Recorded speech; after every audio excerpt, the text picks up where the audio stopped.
It's only LSE time. Let's get on with that air suspension. Enjoy.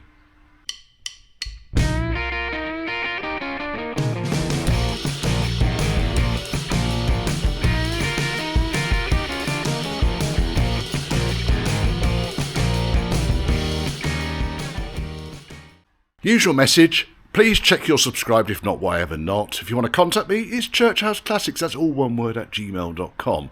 And if you want to support the channel, and every donation is really gratefully received, then there's a PayPal me link scrolling down here. Enjoy the feature. And it's t'other way round. Right, I need to do the back end.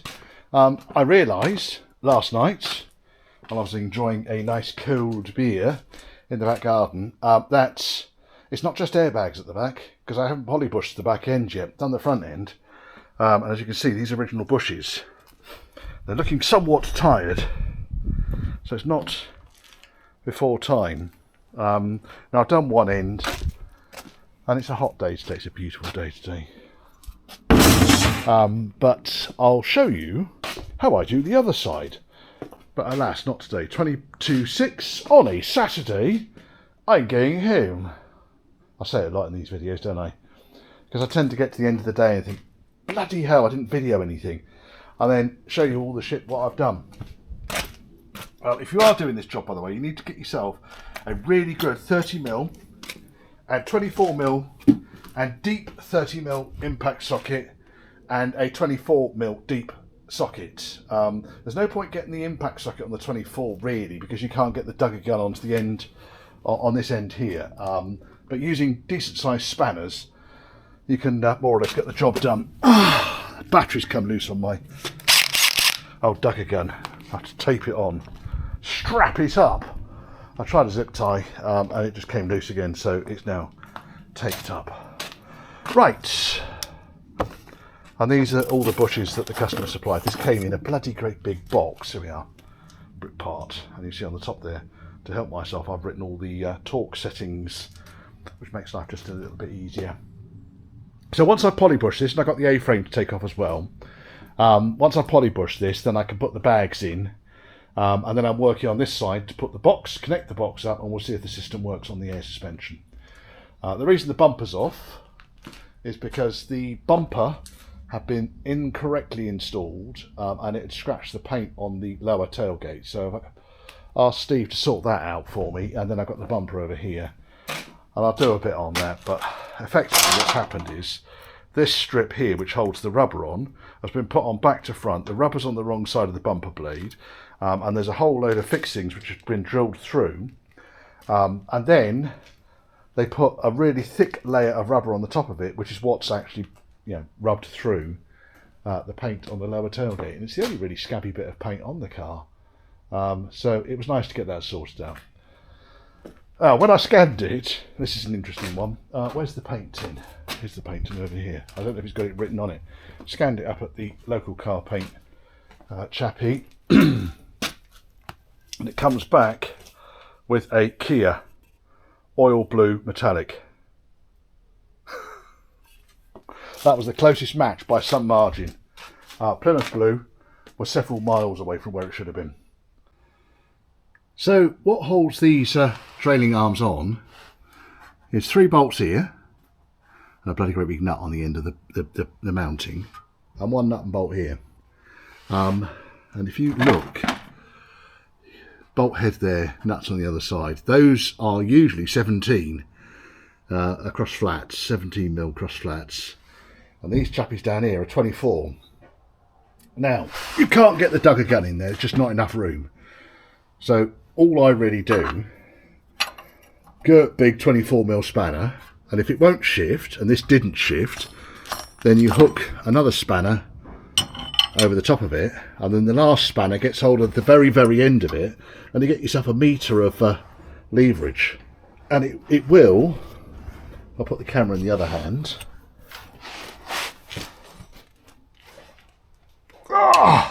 move. And it did. Tight, but we should now be able to get this chappie off here. Let's move it now with palm pressure. There we go. That's that chappy. Now obviously I've got the axle supported. You want to be supporting the axle realistically underneath the tube, but if I did that it would be in the way. So I'm supporting it underneath the diff, because what I don't want the axle to do is to articulate yourself backwards. Now the pivot is still attached to the top and I've got the other side re-bolted in. So we really shouldn't move the axle. But safety first, folks. I've got a big stand at the back there supporting the chassis, because obviously we've got no spring in here at the moment. I need to clear all this shit up because it's not looking beautiful up there, is it? Yes, anyway, so that's where we are. This is all going to get steam cleaned off under here. Get it looking a lot nicer than that. Get this bolt out, dug a gun on that, 30mm, and then 17mm, and then bash this down and pull it out for now from there. And that should then have this on the bench. And then I'll show you what happens once we get on the bench. Right, now, interestingly, the bolts on this side have been well lubed up. They're bone dry on the other side. So this side has been apart for some reason. But the bush is absolutely shagged. So once I've taken that end out, I can then lift the other end out. And we end up with the whole arm off the car. Now, let's revert to the bench. Nice tidy bench over here, look at this. Tidied up especially for this job. God's sake, Richard. Let's just move some shite. I can go over there, I can go there, I can go there. Oops, chuck the keys on the floor. I'll be shouting about those later on, saying, where are the keys gone? Right, now. Don't know what's happened to that. There we go. Right. Because I've already hit this with a dugger gun, and you can see that's already lubed up as well. That union, that comes off as one big lump. Now this one, so it's all crazed and cracked on this side, but it might well be that it's not as old as it looks. However, the rubber is just absolutely disintegrated around the edges of it. And this here, you can see where it's split all the way around. It's entirely possible that someone has replaced these bushes. I can push that with my hand, look. So these bushes are absolutely shot. Now, it's entirely possible because of the lube in there, the copper grease, these have been replaced.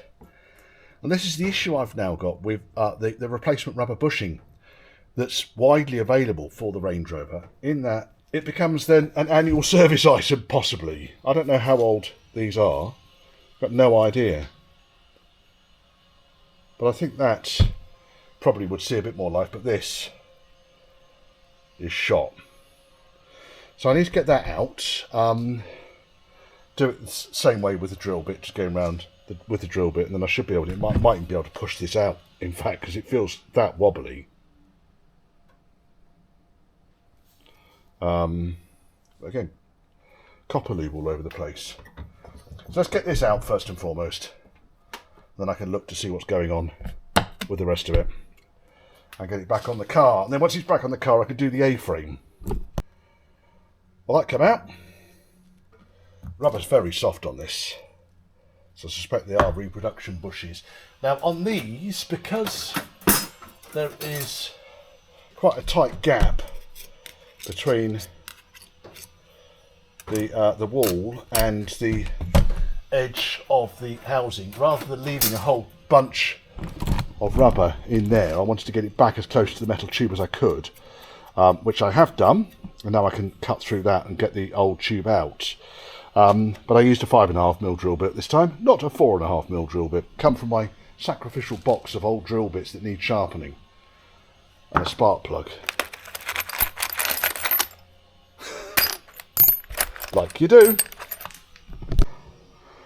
Well, that put up a fight. Yeah, it's all I can say. So all I could really do was to weaken it by cutting through the lip where it was kind of protruding through, and then continue to bash it down. And by cutting here and here, I think I was able to knock in. So you can just see the cut on the inside there. I didn't want to go right the way through because you end up damaging the fixture here. That was tricky. That is going to go in there. Now, Polybush is back on now. I bet that could go in there as well, couldn't it? This lot can all go. Just shot, aren't they? Absolutely shot. Be interesting to see from the customer if he's got any records for when these bushes were fitted. They're not factory original.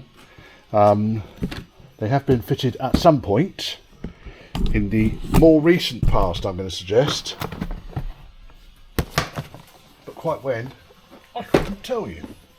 Now, let's get this back on the car and then I can clear up this bench again, I think. Putting it all back together now. So the way I do this is I line up this mount with the big nut on the end. I clean up this face. I bash each of these out, not very far, but enough so that I can get the joint up easily and into place. You can see I've got enough flexibility here in order to get that how I want it. And then bolt through. And then once the bolt's through, do everything up. So bolt pre-lubed, working one-handedly. Naturally, there we are, bolt is almost through. Bolt is through. And then once that gets torqued up, it will pull this bracket back in tight again. I've not gone berserk widening it out, just enough. And then while I was doing that, the rubber mount fell off this side. I've ordered another pair of these anyway, but these are shot. Probably going to end up having to cut those fixings off there. I doubt they'll undo. But then this plate comes off and I'll be able to clean up underneath here. Because again, there's a whole load of stone guard over mud.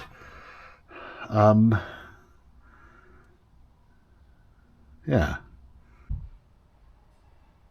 And the A-frame pivot is off. The bush, or the seal on the, it's largely not there, to be honest. I suspect when it all comes apart, it's going to be largely fucked as a result, pardon the expression. It was a bit of a bastard to get off, I'll be honest. So the pin that had gone through there is rusted in solid. Luckily, and please do this when you put these things back on, the hole for the split pin was fore and aft, so I was able to drill straight from here, straight the way through. Lubed it all up, tried the big dugger gun, not a chance. Lubed it up a bit further, left it for 5 minutes, went back, hit it with the dugger gun again, and it wound the nut off. But the nut was warm. It's probably cooled off now. That was tight. You can see where I've had to drill. You can see the effort that the dugger gun put into getting that off. That really was tight. Now, next thing I need to do is to undo the 2 bolts at the top end up here. They're always a pain in the arse. The threads are always too long. So what I'll end up probably doing here, I'll see if the nut loosens. I'll get the reciprocating saw and cut the exposed section of thread off. I think I've got replacement bolts for these. They very rarely come off in one bit. Very rarely. The other thing I will need to do is on this side, I'll need to take the exhaust mounting off up here, so that I can access, get the dugger gun on the inside of the bolt head on that. The one on this side, less of a problem. It's much more access, much more room. Right, I'm going for it. The axle is now as low as it will go. I had to, actually, I might have to go up a little bit because the flexes are, there we are, go up to about that sort of height, just because the flexes. In fact, now we've done the A-frame, I probably could jack the axle back up again, couldn't I? And support it on stands. Everything was zip tied into place, so all of the loom for the ABS sensors and the brake wear sensors, they were all zip tied in such that I really couldn't get it apart. So I had to cut all those zip ties off, and then let the axle down. But it's off. It's off. Just need to be careful of those brake flexi lines. And then, yeah, let's get this A-frame off. Now, the problem with going too high on the axle is the axle's only now connected via the trailing arm, whatever you want to call it, drag link. I think it's trailing arm, isn't it? There'll be a word for it. And there'll be people shouting at their computers right now saying, "You ham-fisted gibbon." The danger is that if the axle is too high, the tendency is the axle will roll from the top back and just rotate on these two joints down here, which is kind of why I lower it as much as I possibly can in order to support it. That's the only real reason for that. In fact, I'm kind of inclined to leave it where it is. Let's get the A-frame off. Now, you will have noted from other videos I've done that very often these bolts here, they're seized in. I'm not even going to bother trying to undo them until the whole system's on the floor. It does come off in one bit. And then while I was under here, I noticed this other thing, which is this lovely big bore exhaust tailpipe. Be nice if the U-clamp was actually holding it on, wouldn't it? I reckon that would fall off, given not a lot of persuasion. We'll fix that as well. That's really not a problem. Right. Good Lord. Right, that was a palaver.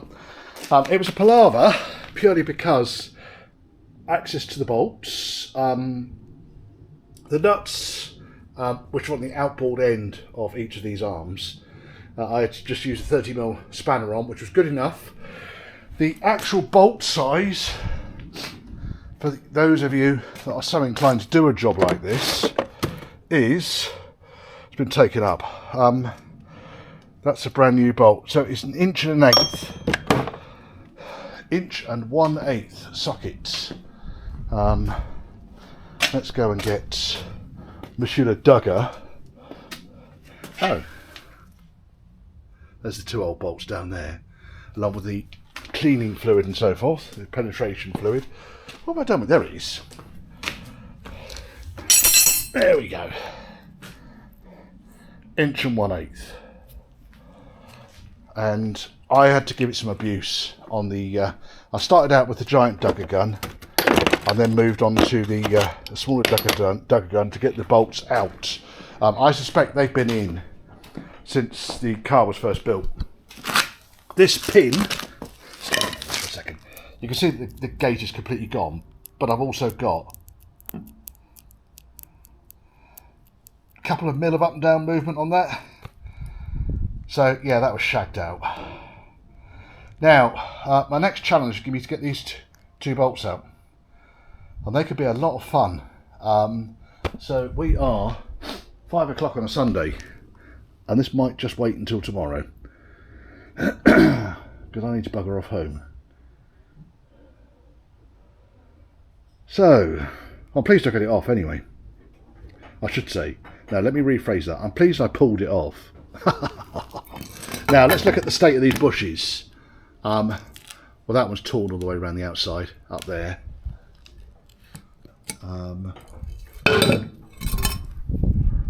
Yeah, that was torn all the way around as well. So yeah, I think it's about time that we rebushed and re-ball jointed this. I suspect this is not going to behave, so what I might do is just get the complete arm. I might have a Lemforder joint in stock, but I need the press to push those out anyway, and I want to get this done so I can get it back on the car again. Well, that bolt definitely wasn't giving up. It saves me having to try and press it out, doesn't it? Yes, one bolt came out, as you can see. That was pretty dry. No amount of heat was able to get that to even start thinking about shifting, so I just chopped the head off it. I knocked the arm off, arms off, other arms off, bush came out,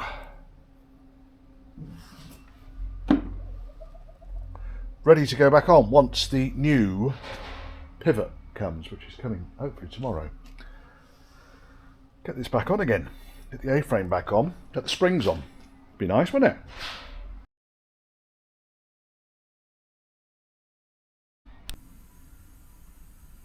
a slight conundrum, and it kind of, well, it goes along with the theory about why was this thing taken off air suspension.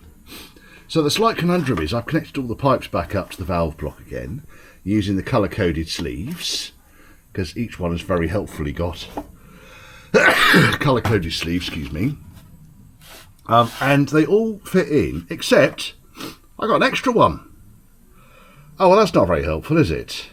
Now, by connecting my little Schrader valve adapter here, which just plugs into my tyre pressure gauge, this is actually a very, very easy way of putting these things up. I can put some air into it, and I can see that it's lifting the left rear corner up. So that's still connected to the left rear bag.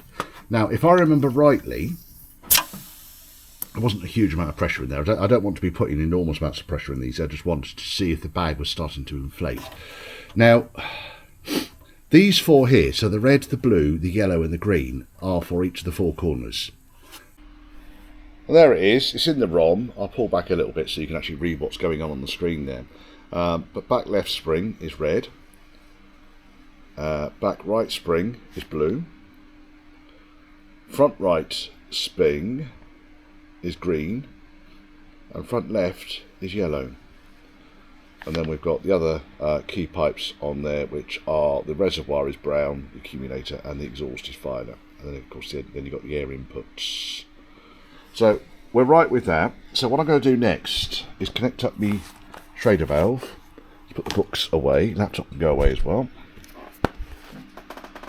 Don't need the laptop.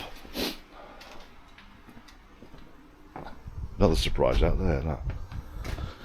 That. Compressor needs to go on, so let's just charge that up.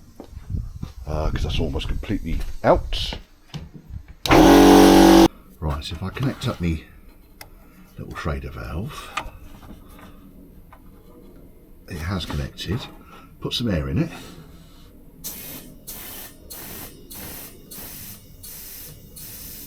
I can see the bag going up on the other side. Go and see if it's holding air. Oh.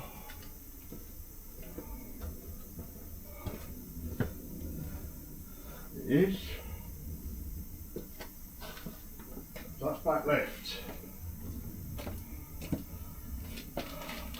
I'll let the air out of that. And that's the nice thing about using something like a tyre pressure gauge to do this. You just push the button and the air comes back out of it again. Renders the system safe. Obviously you don't want to just start pulling pipes out of these things if the system is fully pressurised. There's a lot of pressure in here. And you don't want to be releasing that all. So this is back left.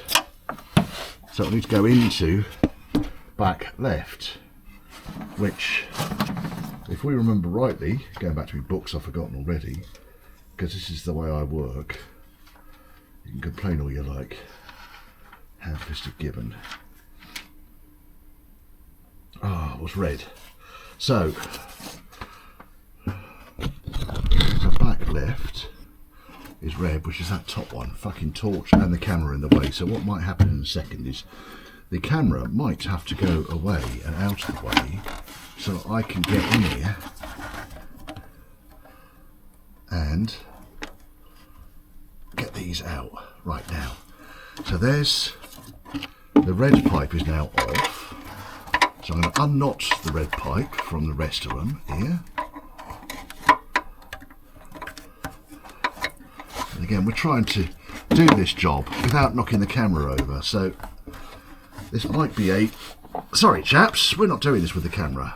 So I'll put the back red on. Right, so what I've done is I've extracted the red band from the rogue pipe, the one that was going nowhere. I put it onto my pipe, which I know is going to the back bag, and then push that into the valve block. Now, are all of these actually looking reasonably healthy? And I think they are on the whole. So I think the next thing I might do, or do we want to take more than one off? I could take another one off. Trouble is the light then becomes in the way. What's happened to me spanner? There's my spanner. So let's take yellow. Sorry, we'll take blue, which is backlight.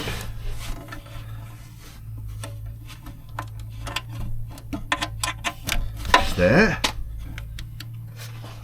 And we'll connect that onto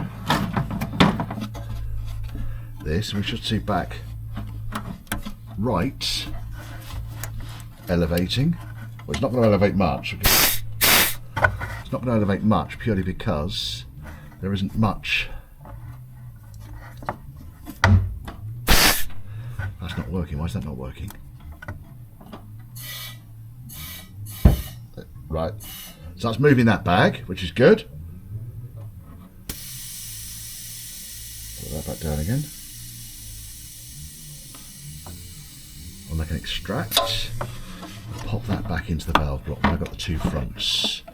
Well, because the labels on the pipes were absolutely covered in gloop, which I've cleaned off, I'm inclined to think that someone at some point replaced the pipe going to the rear left and just left the original pipe in place. Now I've tucked the broken pipe is up here and out of the way, so I'll find out where that is exiting, but it will go all the way over to that far corner over there. So the next thing really is to start the engine up, and we'll run the engine and get the pump to pressurise. It's a useful little gadget, that. Very useful.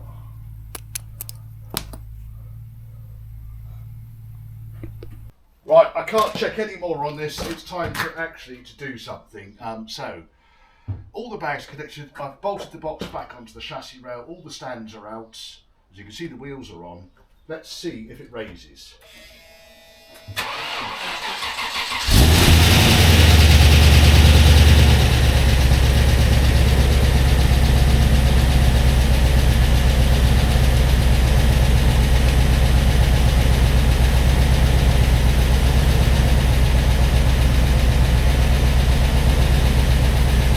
Well, the box is working.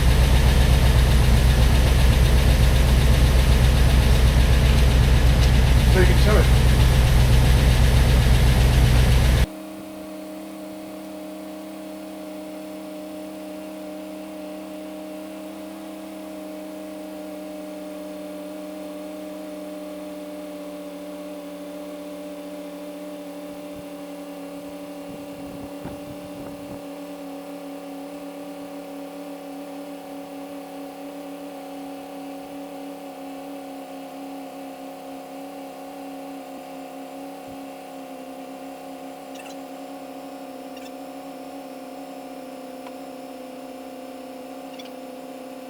No lights on any of the controls there, the back.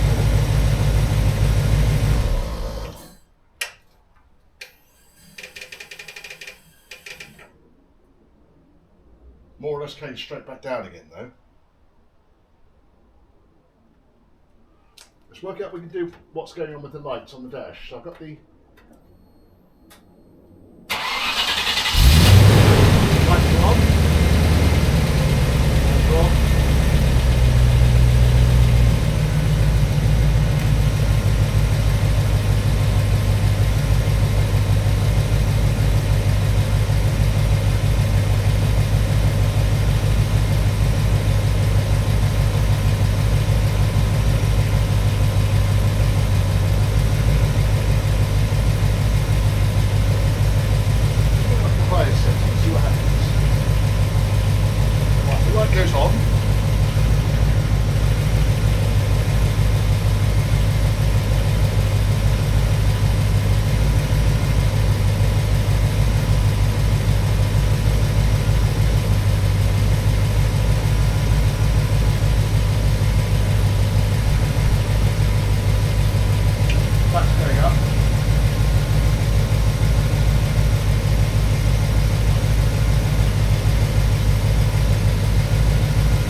bang I was talking about.